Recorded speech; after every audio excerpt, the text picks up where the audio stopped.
dito. Ha? Pero, papasalamat tayo. Dahil bumupa na sa konti.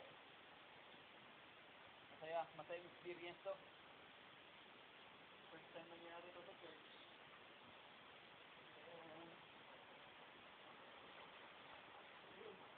Kakapalamat ko rin. Mga instrumento, ang nabasa. Nalit pa nila. Mga libro lang, iba mga namin.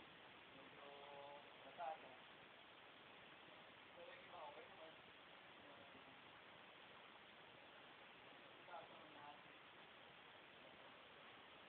Hindi na lang.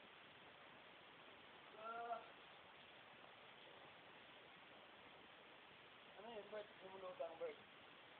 Yan yung tinatawag na Ed. Yan, Ed, yan.